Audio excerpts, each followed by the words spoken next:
ಈಗ ನಾನು ಒಂದು ಸೆಕೆಂಡ್ ಈ ಚರ್ಚೆ ಮುಗಿಸೋ ಬೇರೆ ಮಾತಾಡ್ಲಿಕ್ಕೆ ಒಂದು ಇಂಪಾರ್ಟೆಂಟ್ ಸ್ವಲ್ಪ ಮಾತಾಡ್ಲಿಕ್ಕಿದೆ.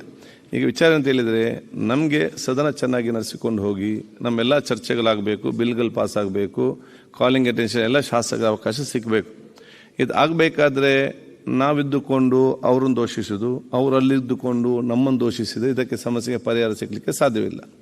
ನಮ್ಮ ತಪ್ಪನ್ನು ನಾವು ಅರ್ಥ ಮಾಡಿಕೊಂಡು ನಾವು ಸರಿಯಾಗಿ ಹೋಗುವಂಥ ವ್ಯವಸ್ಥೆಯನ್ನು ಆಗಬೇಕು. ಅದಕ್ಕಾಗಿ ಮುಂದೆ ಕಾಗೆ ಅವರು ಬಹುಶಃ ತಾವು ಹೇಳಿದ್ರಿ, ಒಂದು ಸೆಷನ್ ಸಂಜೆ ಹೊತ್ತಾದ ಮನೆ ಮಿನಿಸ್ಟರ್ಗಳೆಲ್ಲ ಸಿಗಬೇಕಂದ್ರೆ, ಕಾಗೆ ಅವರೇ ಶಾಸಕರೇ, CLP ಕರೆಯುವುದು ಅದಕ್ಕೆ. ಇದು ವಿಚಾರನೆಲ್ಲ ನಿಮ್ಮ CLPಯಲ್ಲಿ ಡಿಸ್ಕಸ್ ಮಾಡಿ, ನಿಮ್ಗೆ ಅವಕಾಶ ಇದೆ. ಈ ವಿಚಾರ ತಾವು CLPಯಲ್ಲಿ ಹೇಳಿ. ನಾನೊಬ್ಬ ನನ್ನ ರಿಕ್ವೆಸ್ಟ್ ಸಬ್ಮಿಷನ್ ಅಂತ ಹೇಳಿದರೆ, ನಮ್ಮ ನಿಗದಿಯಾದಾಗ ವಿಧಾನಸಭೆಯ ಅಧಿವೇಶನ ನಿಗದಿಯಾದಾಗ ಮತ್ತು ಆ ದಿವಸದ ಸಮಯ ನಿಗದಿಯಾಗ ಏನೇ ಕೆಲಸ ಇದ್ರೂ ಕೂಡ ಅದನ್ನೆಲ್ಲ ಬದಿಗಿಟ್ಟುಕೊಂಡು ನೀವು ಆ ಸದನಕ್ಕೆ ಹಾಜರಾಗುವಂಥ ವ್ಯಕ್ತಿತ್ವ ರೂಪಿಸಿಕೊಳ್ಬೇಕು.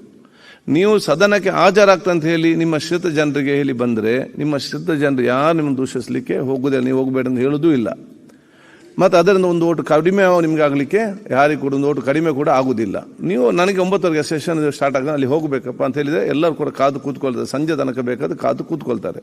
ಆ ಮಧ್ಯದಲ್ಲಿ ನೀವು ಹೇಗೆ ಮಿನಿಸ್ಟರ್ ಮ್ಯಾನೇಜ್ ಮಾಡ್ತೀರಿ, ಅಲ್ಲಿ ಪಕ್ಕದ CLPಯಲ್ಲಿ ಕೂತ್ಕೊಳಿಸಿ ಅಲ್ಲಿ ಕರ್ಕೊಂಡು ಹೋಗೋದು ಬರುವ ಮಧ್ಯದಲ್ಲಿ, ಅದು ನಿಮ್ಮ ಒಂದು ವ್ಯಕ್ತಿತ್ವ. ಆದ ಕಾರಣ ಯಾವುದೇ ಒಂದು ಕೆಲಸ ಇರಲಿ, ಏನೇ ಇರಲಿ, ನಿಗದಿತ ಸಮಯದಕ್ಕೆ ಬಂದು ರೆಡಿ ಆದರೆ ನಿಮ್ಮನ್ನು ಯಾರು ಬೇಡ ಅಂತ ಹೇಳೋದಿಲ್ಲ. ನಿಮ್ಮ ಯಾವ ಕಾರ್ಯಕರ್ತರು ಯಾವ ಮತದಾರರು ಕೂಡ ಬೇಡ ಅಂತ ಹೇಳಿ ನೀವು ಹೋಗಿ ಅಂತಲೇ ಅವರು ಹೇಳ್ತಾರೆ. ಅದಕ್ಕಾಗಿ ಇದೆಲ್ಲ ಶಾಸಕರು ನನಗೆ ಇವತ್ತು ಹೇಳಿ ಇಚ್ಛಿಸುವಂಥದ್ದು. ಸೊ ನಾಳೆ ಇವತ್ತು ನಾನು ಅದನ್ನು ಅವರು ಸಭಾತ್ಯಾಗ ಮಾಡಿದ ನಾನು ಸರಿ ಅಂತ ಹೇಳಲಿಕ್ಕೆ ಹೋಗುವುದಿಲ್ಲ. ಅದು ಅವರಿಗೆ ಸಿಕ್ಕಿದಂಥ ಅವಕಾಶವನ್ನು ಉಪಯೋಗಿಸೋ ಕೆಲಸ ಮಾಡ್ತಾರೆ. ನಾನು ಅವ್ರಿಗೆ ಹೇಳಿದಷ್ಟೇ, ಇದರ ಬಗ್ಗೆ ನಮ್ಮ ಉದ್ದೇಶ ಏನು, ಎರಡು ಕೂಡ ಒಂದು ಜನರಿಗೆ ಪ್ರಯೋಜನ ಚರ್ಚೆ ಪ್ರಾರಂಭ ಮಾಡಬೇಕಿತ್ತು. ಇದೀಗ ಚರ್ಚೆ ನಾವು ಪ್ರಾರಂಭ ಮಾಡುವ, ಇದಕ್ಕಿಂತ ಮುಂಚೆ ಒಂದು ವಿಚಾರ, ಇದನ್ನು ಇಲ್ಲಿಗೆ ಮುಗಿಸ್ತೇನೆ.